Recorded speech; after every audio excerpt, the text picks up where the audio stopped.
আপনাকে যদি সরাসরি প্রশ্ন করি, হামজা যতদিনই খেলেছে ইন্ডিয়া ম্যাচ পর্যন্ত, হামজা কি বাংলাদেশের হিস্ট্রি সবচেয়ে পপুলার অ্যাথলেট কি? Not yet. কে আপনার দৃষ্টিতে? সাকিব আল হাসান। মানে পপুলার মানে যে সবাই একেবারে ধরেন দুধে ধোয়া তুলসী পাতা হইতে হবে, ঘটনাটা তো এইরকম না।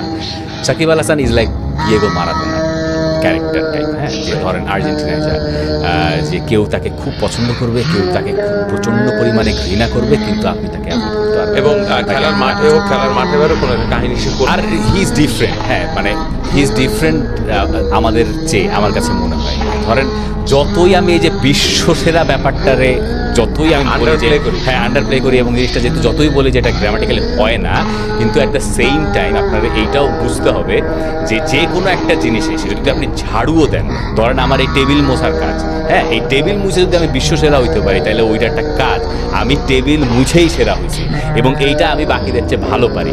তো সাকিব আল হাসান যেই কাজটা দিনের পর দিন ভালো করছেন ক্রিকেটে, আমি খুব ক্রিকেট বুঝি না, কিন্তু যেইভাবে তিনি আসলে নিজেকে টপে নিছেন,